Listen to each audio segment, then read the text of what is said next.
не только говорить, но еще и решать вопросы. Бұл Мелис Елеусізовтің партия құрамын деп өткізген бірінші жиын емес. Ол ұзақ жылдар бойы Қазақстанның экологиялық проблемаларын шешуге араластым. Алайда көңіл толарлық нәтиже шықпады дейді. Көтерілген мәселелерді шешуге араласпады деп билікті айыптайды. Енді партия құрып, парламентке барып, сөзімді өткізем деп отыр. Көп апаттар туып жатыр.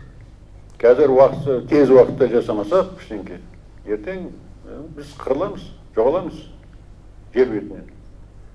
Қазір 1,5 градусқа жердің қызуы көтерілді, көп апаттар болып жатыр. Оны 1,5-ға барғанда бәрі қырыла бастайды. Ғаламдық жылыну мәселесі төңірегіндегі қазақстандық экологтың сөзін әлемнің өзге ғалымдары да айтып жүр. BBC арнасы таратқан ақпарат бойынша, биыл жазда ең ыстық ауа температуралары тіркелген. Зерттеуде Қазақстанның батысы мен оңтүстік өңірінде күн қатты ысығаны көрсетілген, бірақ климаттың өзгеруі жөнінде Қазақстан президентінің пікірі басқа. Что касается изменения климата, климаттың өзгеруіне қатысты айтарым. Маған бір өте танымал ғалым бұл мәселе 100, 200, 300 жыл бұрында талқыланған деп айтып еді.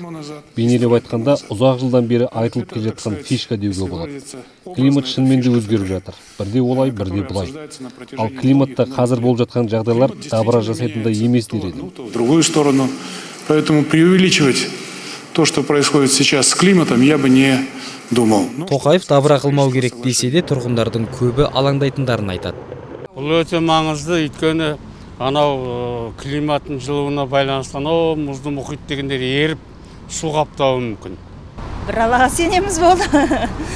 Ну, каждый человек здравомыслящий у нас в Казахстане, во всем мире, он понимает, что это ничего хорошему не приведет. Все это идет к плохому. Әрбір адам осы өмірде өмір сүрген соң, оған жауапты болады.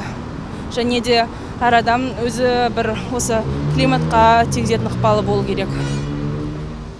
Әр елдегі эко қозғалыстардан бөлек халықаралық ұйымдар да әлем климатының өзгеруі мен экологиялық мәселелерді жиі көтереді. Жақында Нью-Йоркте өткен Біріккен ұлттар ұйымының саммиті де осы проблемаға арналды.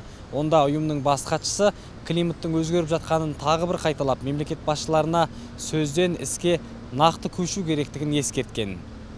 Манас Қайыртайұлы, Санат Нұрбеков, Азат Ньюс.